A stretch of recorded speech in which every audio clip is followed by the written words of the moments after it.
Welcome back, humans, ghouls, and mutated fools, or hello and welcome. I am Mara of Beware Mutated Zombies, and I am a I am a Beware Mutated Zombie. No, I am a mutated zombie, and we are currently playing Cinderella Phenomenon. This is the princess. She is cursed. We are trying to break her curse. She is cursed to have to do 3 good deeds in order to fill a shoe necklace thing. And once she has broken her curse, she gets to go back to being a princess. Right now, she's just basically uh, working for the people who cursed her, which I have been told is just, a thing that is happening to her, and it's not some thing that happens to everyone where they are cursed and forced to work in order for lodging. I'm pretty sure that's a thing, though. I'm pretty sure they're like, we need to make money for us to stay open. Let's go curse somebody. Make them do good while also getting free labor. Just saying. I mean, I know that there are people who are just helping out who do not have to, but also I'm saying it's sketchy. All right. Let's go ahead and continue on here. Lilac says, "I do not know why I agreed to this when nothing changes. Today I am once again out in town with Karma running errands. Since we've been partners, he insists on me coming with him every day. Well, he did say he'd give you chances to do good deeds, and you leaving the Marchen allows you a chance to do good deeds outside. So you just have to, look at the world and see what you can do and stuff. Or, just hopefully get a chance to do something. Why do you need a new dress? Do we get to see the new dress? I want to see the new dress. Because a lady needs all kinds of dresses in her closet. Variety is key when you want to make a good impression. Why would you want to make a good impression on people in a disguise? A disguise is meant to conceal you. It does not exist to be flaunted. That depends on what your disguise is supposed to be doing for you. Some people need to be looked at. Some people need to be hidden. It is the way of things. Oh no, darling. I only wear the disguise to stop the curse from working on people. It's not really meant to conceal anything but the fact that I am a man. A very handsome man and a very gorgeous woman you are. Being doted on by a married woman or by a woman in love with another man is especially troubling. Ugh. Is the curse really that powerful? Karma leads me over to the dress store, and our conversation pauses when he goes to the store owner to give specifications for a new dress. When we leave, Karma suggests going someplace to reward me for all my hard work. Aw, thank you, Karma. You're treating me? Why wouldn't I, darling? You've been helping me for a while now. What is this feeling? Gratitude? Karma does owe me for everything that I've done for him, so why do I feel like this? We're getting a reward from Karma. It would be much easier for you to just help me carry bags. Oh, there! Let's buy one of those cupcakes. Cupcakes? Karma cuts through my suggestion easily. Does he really dislike work so much that he'd rather pay me off for helping him? Karma takes me to a stand showcasing all kinds of cupcakes. There are some with colored frosting, others with fancy decorations. Some are especially eye-catching, like a bright blue cupcake decorated with little stars. Anything catch your fancy, ladies? All of them, actually. Alas, I do not think eating them all would be good for my diet. It wouldn't be, but they'd be worth it. What do you think, Princess? We'll share one. I turn back to the cupcakes, which I realize are big enough to share between 2 people. Ooh. Am I choosing one for myself or one that Karma would like? I guess he is treating me, but 2 cupcakes catch my eyes. One has a tiny little creature sitting on top of the frosting. It seems to be a little lizard of sorts, though it is strange. The colors remind me of Karma's dress. Is it a chameleon? The other cupcake is decorated with little white chocolate pearls. Those pearls are small and somehow cute, but Karma might like the other cupcake. Oh, so it's between those 2? Which one would you like, Lilac? Ah.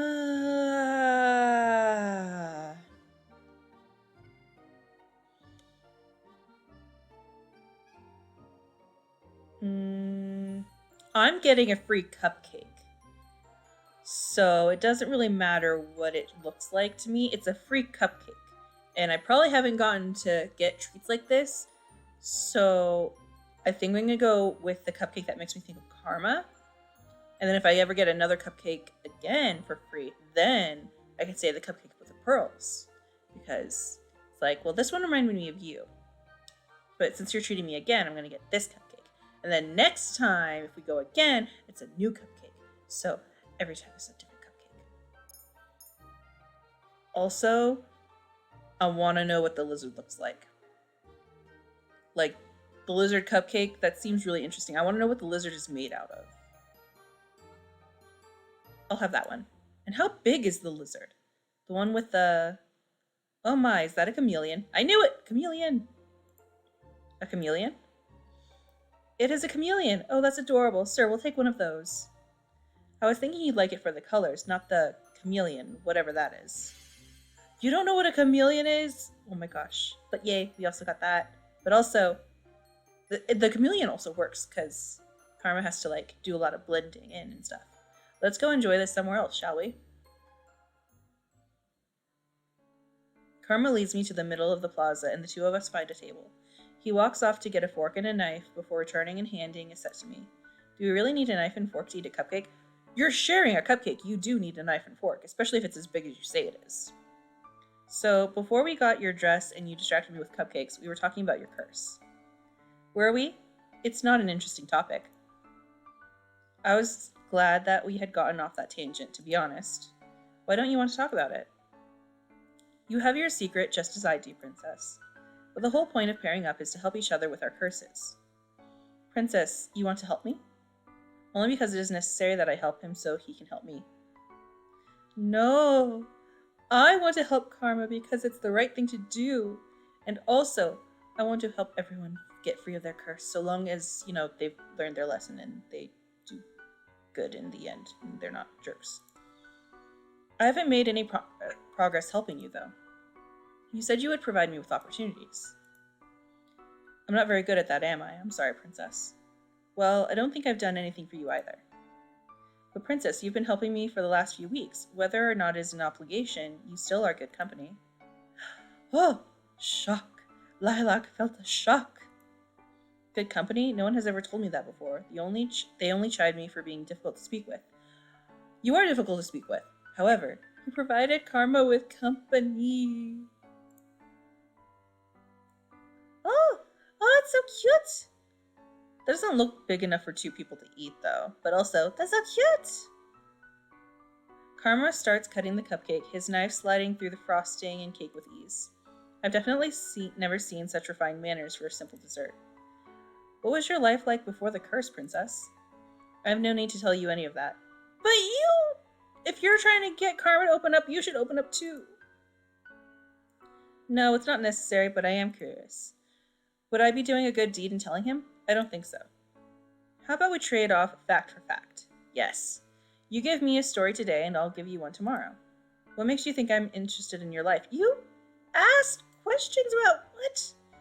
Lilac. You're so confusing. Well, you do keep asking me about my curse. Only because we are working on breaking our curses. Okay then, we won't talk about the past or any secrets. We can talk about this cupcake instead. Ha! What? Why does he always insist on changing the topic? Karma cuts the chameleon in half. Chameleon on top in half. I notice that he gives himself the head, which is a lot cuter, while I get stuck with the tail. Ha! Chameleons are little lizards that can blend into their surroundings. Is he willing to go this far to avoid the subject? When I was a child, my father used to call me a chameleon. Oh. What? I hid a lot to avoid responsibilities. Oftentimes, no one could find me. Not my father, nor the servants. If he had servants, then that makes him a noble?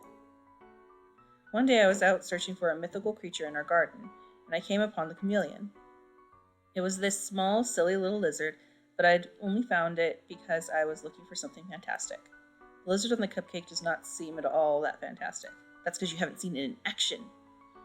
My father explained what it was to me, and then he started calling me his silly little chameleon. It was ridiculous, but he said I was always very good at hiding, and so it suited me. What is it, Princess? It seems like you are still good at hiding. You hide behind your disguise and keep many secrets. I suppose I'm still a chameleon then. I don't think that nickname makes any sense. Sometimes they don't have to. Nicknames don't have to make sense to be endearing, Princess. Can we please get back to the subject at hand? Yes, this cupcake.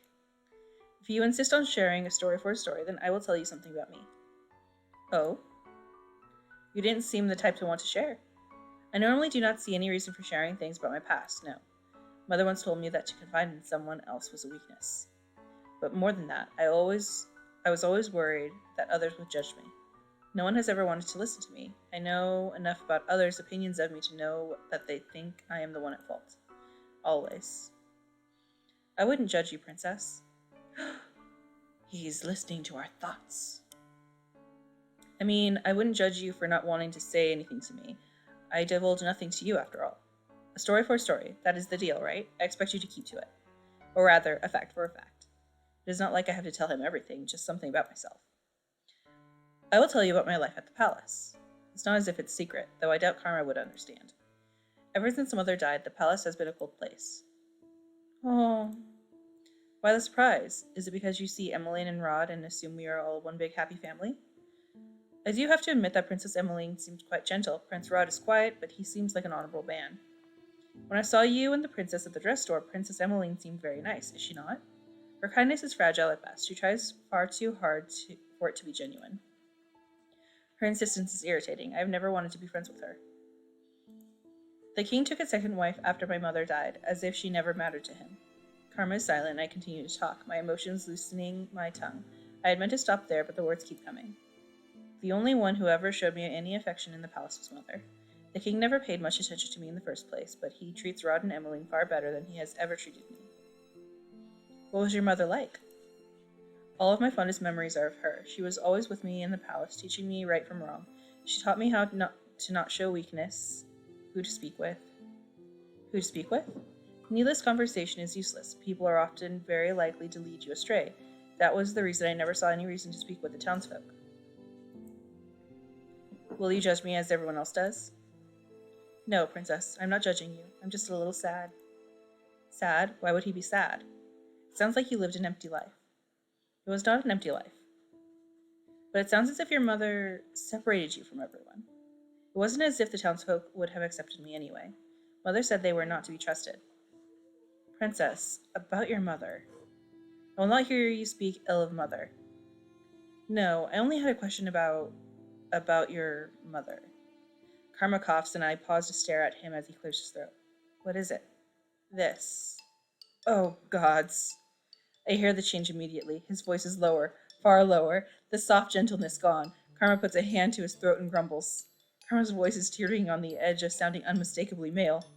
I've always wondered how he was able to change his voice, but I always forget to ask him about it. What happened to your voice? Oh, it's Miss Karma. Oh, no!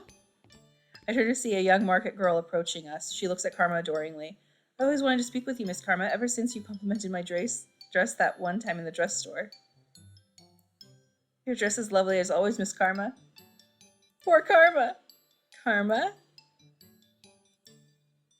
Miss Karma, are you okay? I am quite fine. I cannot help but giggle as the girl takes a step back, looking shocked by Karma's now deep voice. Karma curses again in his deep voice before forcing a bright smile on his face. Excuse me, I am feeling under the weather. I notice that he is trying to change the pitch of his voice, but the highness is only annoying rather than soothing now. Oh, I'm sorry. Karma turns to me urgently, but I am too amused to offer any sort of assistance. What is it, Miss Karma? Karma's smile is forced, and his eyes are glaring at me. I laugh once again, not able to help myself. His expression softens, but only slightly. We got Lilac the princess to smile and laugh. I want to tease Karma. That is the type of person I am. However, we need to get Karma out of here. I want to tease Karma so bad. But that'd be cruel. I'm teasing him enough as is. He treated me to a cupcake. Oh, we'll get out of here. We'll go. I think we had better get going. Karma nods his head. I'll have explaining to do if we just sit here. Is there nothing I can do to help you two? No, obviously not. I'm sorry. He does not look amused. Why? I am only trying to get us out of here faster. Leaving. He takes my hand and curtsies politely to the girl as she pulls me away. Karma, you sound sick. It runs out. It's run out. Run out? The potion that Parfait makes for me. I must have talked too much. Oh, so that's how.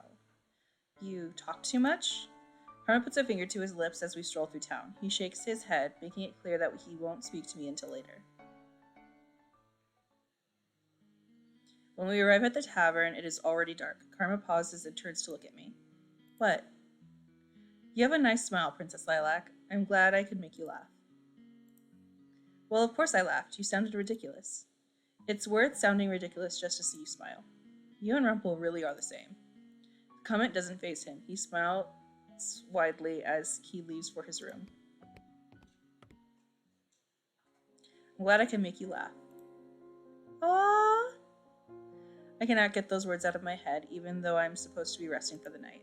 I think I should go see if Karma is practicing with Jurian and Garland. I leave my room and go down to the reception room. Delora and Parfait let me go to the forest at night alone now since they know that I am meeting up with Karma. Parfait is in the reception room tonight reading a book. I was always told reading in the dark was bad for your eyes. Oh, Princess, I didn't see you. I noticed that she's closed the book, and I can now read the cover. She's reading Cinderella? That's my fairy tale curse. The Great War was caused by the fairy tales, right? Yes, that's right. And yet you are reading one. The curses are based off of these fairy tales, after all. Why are you reading Cinderella? My curse isn't anything like the fairy tale, it's reversed. True, but the morals remain the same. In order to become Cinderella, you must be good like her. Cinderella had everything handed to her by a fairy godmother. I had everything taken away. Princess, have you truly had everything taken away from you? Compared to what I used to have, what I have now might as well be nothing. You have friendships and people who enjoy your company. No one in this tavern enjoys my company. What about Karma? Are you sure about that, Princess? I think you just have difficulty trusting that we all like you. Like me? Why would you like me? You become like family here. I haven't even been here that long. It doesn't matter. Everyone here at the Marsh Inn is family. Family?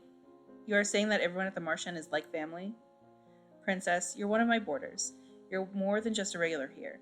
You live here with us, so like I said, you're family. I speak more with the people here than I have ever spoken to my own family. In the palace, I was always alone. The only person I could speak with was Fritz. Are you going to watch Karma practice? I nod in response. Be safe, Princess. As I head to the door, I recall what happened earlier today. Parfait, what is the potion you make for Karma? You mean the potion I make to change his voice? He begged me to help him when he first designed his disguise. Karma makes a beautiful woman, but he didn't think the illusion was complete without a convincing voice. You know how picky he is. Something else on your mind, Princess? Karma hides his curse, but you must know the conditions for breaking it, don't you? Parfait does not answer. Or are you also keeping it a secret? Princess Lilac, not everyone likes to talk about their curse. I think it would be better if you asked Karma directly. I just don't understand why he won't tell me everything when I am trying to help him. Just as you think your good deeds are difficult, there is also something about Karma's curse that he can't come to terms with. I put my hand to the necklace around my neck. I still haven't performed any good deeds. Can I really do this? I'm going now. I walk out of the front door and into the forest. I decide not to think about all of this, at least not until later. I wish this was all simpler and that Karma wasn't cloaked in so many secrets. Another dream! Which is actually a memory. Mother, I went to town today. Oh, I told you not to go into town. Did your father take you? He told me that it would be fun. And was it? No, everyone looked really angry at me, but I don't know why. I've told you before, haven't I, dearest one? The townsfolk are jealous of you. Jealous? They are bitter about their lot in life, and because of that, they will seek to use you for your status. You cannot trust them, Lilac. You cannot trust anyone but me. Trusting others will only lead to heartbreak, Lilac. You need only trust me because I will never hurt you. I like how we're getting to see more and more of the queen or her mother as these memory dreams happen.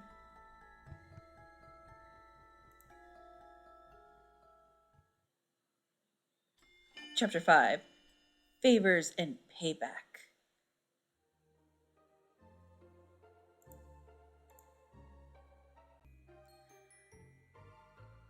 I have been at the Marchen for a couple of months now, and I still haven't managed to do a single good deed. Today I went out to town with Waltz to buy ingredients for parfait. The two of us have both been very quiet, which is uncharacteristic for Waltz. Princess? What? Did Karma explain why he wasn't coming with you today? Princess? Does Waltz not like my company? Is that why he is asking why he had to fill in for Karma? He said he was tired. Oh. Waltz turns his head, his eyebrows furrowing in confusion. The town feels different today. It does. I feel as if there are people watching us. How can you tell? With practice. I have a lot of eyes on me when I'm doing my puppet shows, after all. Even before then, I was used to being watched, I guess. Before you were cursed? Why? Well, I was more conspicuous as an adult, I guess. An adult. Oh, right. You have the Neverland curse. You remembered. Yes, I have the Neverland curse. I told you what that was in the tavern once. You are stuck as a child when you should be a man. Right. It's a little inconvenient, but I've gotten used to it. Waltz is so much more straightforward about his curse than Karma. The two of us go into the store where we find the little cups that Parfait asked us to buy. After I pay, Waltz automatically picks up the bags. His help is nice for a change. I have become so accustomed to carrying the bags on my own. So, have you made any progress on your good deeds? You can see from my necklace that I have not. But you have changed. I still don't see how I have changed at all. I can see it, slowly but surely changing. Slowly but surely. Karma hasn't taught me anything about doing good. Sometimes in order to do good, you need to realize some things about yourself first. Maybe Karma's not so bad at helping you with that. He is selfish, flamboyant, and acts as if the world revolves around him. But you're still partnered with him. I am. I am okay with Karma's company. Most of the people judge and shun me. But Karma hasn't done that, and he's even mentioned enjoying my company. I have become more tolerant of him too. Oh, Princess! Waltz's eyes light up, and I see him pointing ahead to a crowd of people gathered around the center of the town. A woman stands in the middle of the crowd telling people's fortunes. We should go see if we can get our fortunes told. Come on. Ooh. The crowd around the woman only grows larger until nearly half of the plaza has been taken up. I find myself pushed around in the crowd as I try to follow Waltz. The crowd is dense, though, and in no time at all, I have lost him. Oh no! Waltz! I call for him, but I do not see him over the dozens of people in front of me. I will wait for him at the outskirts of the crowd. He should be able to find me. I make my way out of the crowd and to the edges of an alleyway. Oh no, not an alleyway. Waltz still does not appear. 10 minutes go by, and I consider walking back into the crowd when I hear a voice behind me. Are you looking for someone, madam? I feel someone grab my hand. I slap them away and take a step back. When I turn, I find a man standing behind me in the alleyway. Didn't mean to startle you. What do you want? I want to help you return to the palace, Princess Lilac. Oh no! You know who I am? I do, Princess, and I can lead you back to the palace. Who are you? Someone who's working for the king. But the king does not remember me. The only people that would remember me are witches, fairies, and those with the curse. So who exactly is this man? You're lying. Princess, why would I ever lie to you? Now come, I'm sure everyone at the palace will be very happy to see you. The man grabs my hand roughly and begins trying to pull me through the alleyway. The first thing I try to do is scream, but the man clamps his free hand over my mouth. Bite his hand! The crowd is getting farther from us, and no one can hear us. No one can see us in the shadows. Princess, I swear on my word, I'm bringing you back to the palace. Fight back! I have to fight back. Maybe I can still draw people's attention to me. I try to squirm my way out of the man's arms, but it does not work. He chuckles lightly at me until I elbow him in the stomach. For the few moments that I am free, I try to run, but all too soon, the man grabs me again with the same punishing grip over my mouth and nose to stop me from screaming. You're a real feisty one, ain't ya? I feel like I might faint. One last attempt to get free, I tug at the man's hand with my own and manage to shift it just enough until I can bite down on it. Ow! The man screams in pain, his grip finally loosening. I can hear him curse as I run away from him. A few minutes later, I realize that I have gone in the wrong direction. I soon come to a dead end in the alleyway, and I can hear the man running up behind me. What is this that I see before me? Karma! I look up to see Karma standing on the rooftop right above us in his disguise holding a sword, a broad grin on his face. What? Madam, you might hurt yourself playing with that sword. You might want to put that down. What's this, sir? Do you feel threatened by me? You should. Karma jumps down from the building and raises his sword in front of him. His eyes are angry, his earlier jovial personality fallen away. Anyone that attacks a lady has to pay for the crime. Karma rushes forward, moving faster than I can see, even in his long dress. The glint of the sword causes the man to fall backwards, loosening his grip on me. I step back from the man's hold and watch Karma as I step back from the man's hold and watch as Karma points his sword at the man's neck. Now, I have a sword and you do not. Do you really want to test your luck, sir? This isn't worth it. The man runs off, leaving me alone with Karma in the alleyway. What's this? You were a lot cockier just a few moments ago. I breathe out slowly as relief washes over me. Princess. Waltz approaches from where the man had run. So, did you meet the coward fellow on your way here? I bumped into a man who looked as if he was running from death. Oh my, I feel oddly accomplished. Karma and Waltz's voices become faded and indistinct as my vision blurs. I am suddenly light on my feet.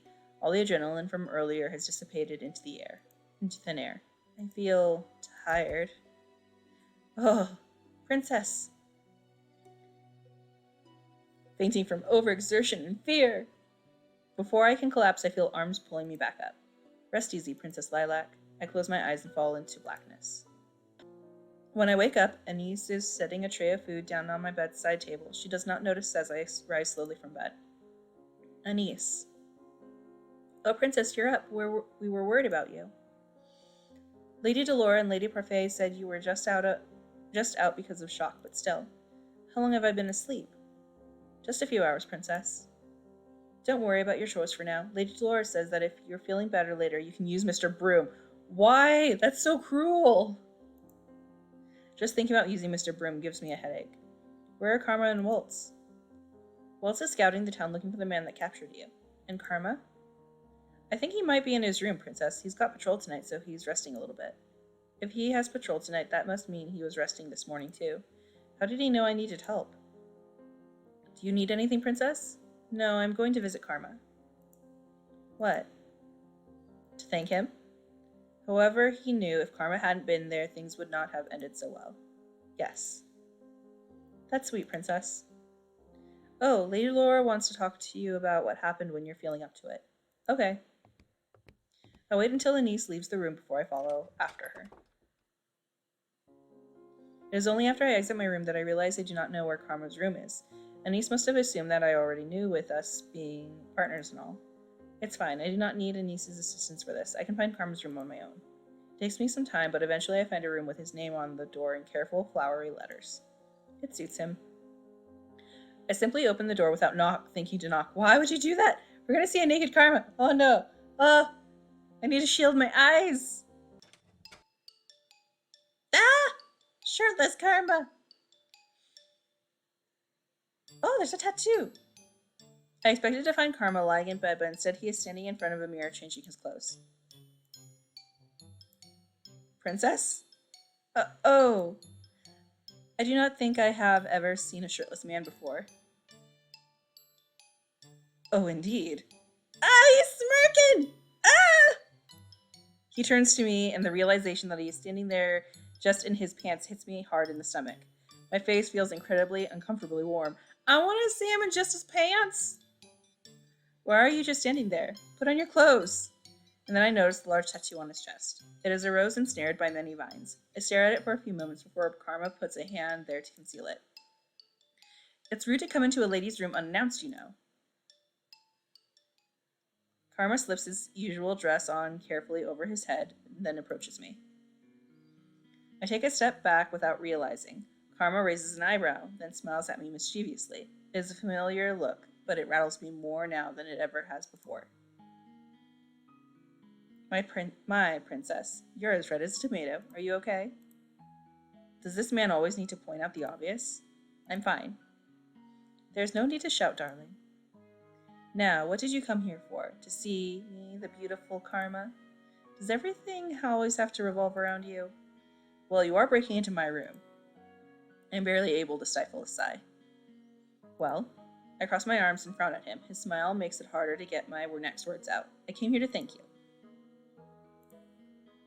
Do my ears deceive me? What did you just say, princess? Princess, thank you for saving me. I saw you fight back. That was a very admirable attempt. You saw me? Yes, as you were coming to the end of the alleyway. But I didn't manage to escape. It doesn't matter, princess. You certainly made the effort. But I digress. You are quite welcome, princess. It was my pleasure. I should leave. Wait, what? I turn to leave, but Karma grabs my hand and pulls me back. But princess, don't you owe me something? What? So Karma was expecting something in return after all. I should have known. I think you owe me an apology. You did come into my room unannounced after all. What is he talking about? Since you broke into my room, I demand you help me with my makeup. Then I will forget your transgression. Your makeup? Yes, darling. I thought you were resting because you were going on patrol tonight. Resting? Nonsense. I have much to do. My makeup earlier was so messy that I washed my face in order to reapply it. I cannot believe I am going to agree to this. Fine. What a splendid day today is. Come, princess, let's do this by a mirror. Karma pulls me over to the mirror where I can see both of our faces reflected. He has a surprising variety of makeup on the dresser beside him. I don't even care that much for my appearance. Why am I helping Karma with his makeup? Now, which feature on the face do you think is the most important one to highlight, princess? What? What are your eyes attracted to most on a person's face? When they're laughing, when they smile? Why is he asking me for my opinion on something so trivial? If someone was smiling, the first feature I would look at on their face would be... If they're smiling, it's the lips. Despite myself, I find my gaze dropping to Karma's lips. Why do I feel like I'm walking into a trap? The lips? My, princess, I didn't think I'd ever hear you say that you looked at my lips when I smiled. I did not say that. Oh, but you did, and princess, I do believe you are blushing. Even though Karma never said he was referring to his features, I thought about his lips anyway. The thought makes my heart flop, though I do not have the faintest idea why. Anyway, I agree. Though eyes are important, a smile isn't quite as brilliant without the lips. Without the lips? Ah! I try to imagine a smile without lips and shudder. Sorry, princess, I misspoke. Try to spell the image from your mind. Anyway, I'll let you choose the order of things. Fine. Just don't make me look like a clown, princess. I know how much you like to tease me, but I need to get out of here quickly today. If you need to leave quickly, shouldn't you do your makeup yourself? And miss the opportunity to have you help me? Nonsense. If I can, I'll have you help me with my hair some other time. The way you do yours is beautiful. I always put effort into my hair, as mother always emphasized the importance of looking like a princess. But I have never received a compliment on my hairstyle before. Karma gives me his makeup supplies and I start layering the color on his face. When we are this close, I cannot help but carefully inspect every one of his features. I do not think I even did something like this with mother. You know, princess, I don't think I deserve your thanks. I paused and raised an eyebrow at him. What? You've been helping me for a while and I haven't helped you with your curse at all. What I did today was just a coincidence. Coincidence? I'd heard you went to town with Waltz, and so I followed you too. I only happened to catch what happened in the alleyway. You managed to see me even when there were many other people who didn't? I have good eyes, probably. Or you couldn't take your eyes off me. Probably. It's not like you to be so humble. Lilac, I am, once again, offended. And why were you following us in the first place? You said you were too tired to go into town today. I was worried? It was strange not accompanying you today. Worried? Why would you be worried? Karma looks puzzled for a few moments. He glances at himself in the mirror solemnly, then shrugs. Intuition, perhaps? Waltz mentioned something about feeling watched. Is there something that Waltz and Karma are watching out for that I am not? Karma closes his eyes momentarily, and I take the opportunity to dust his eyes with eyeshadow. He does not seem to mind. Princess, you haven't spoken about what happened today with Delora or Parfait, have you? No, not yet. You came to thank me first? Yes. Oh. Karma falls into silence and I continue to work, sweeping blush on his high cheekbones. Princess, do you know anything about the man who tried to drag you away today? No. He said said only that he worked for the king before telling me he would take me back to the palace. I wonder how he recognized you. I was wondering that myself. How curious and alarming. The only ones who should pose a problem at this time are witches. Witches? What do they want to do with me? Well, I only mean that witches are the only ones who can see through our curses. So that man spoke with a witch? It's possible. But why? Why would the witches want me back at the palace, or was that man trying to lead me somewhere else? I suppose either way, the man couldn't have wanted to bring me back to the palace for a good reason. Is it possible that a witch gave a commoner a description of you? But then why would... Karma stops talking and looks up at me with something like sympathy. Sorry, I'm just running my ideas. I'm just running my head for ideas. Are the witches really so dangerous? And what do they want with me in the first place? Rest assured, Princess, we will figure this out. I nod my head slowly. I have a lot of questions for Delora and Parfait, but it is possible that even they might not know everything. I will need to think on my own as well, just in case they decide to keep more of their secrets. I look at Karma and shake my head. Next time, I will be more wary. I won't let myself be caught unaware. Before I realize it, Karma has his hand on my cheek and is staring at me solemnly. His eyes are as cold and unmoving as steel. Princess, there won't be a next time. Oh, it looks like we finished the makeup too. That's what I said. Next time I'll make sure that you're definitely not alone. Oh? Had I been alone today, I might have actually been kidnapped. I know that, but I cannot show weakness. I just need to be more cautious. I'm not some damsel in distress, you know. Having someone at your back is far more comforting. Even on a battlefield, knights fight better together.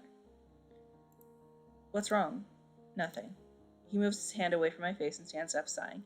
His eyes look suddenly distant and his posture stiff. I think we're about done here, right? I haven't finished your makeup, though. Wait, why am I even concerned about that? Oh, sometimes simple is better. Or would you like me to sit back down? I do so enjoy being pampered by you, Princess. I take it back. We're definitely done. Good. Thank you for your hard work. In an instant, the mood changes, and a bright smile once again graces Karma's face. As much as I hate to do this, I'm going to have to leave you, darling. I have business in town and then a patrol later tonight. I probably won't see you for the rest of the day, but... Thank you. He is thanking me for putting on his makeup? It was such a small thing. You're welcome. You already thanked me, though. Well, now you can tell I'm twice as thankful as the normal person.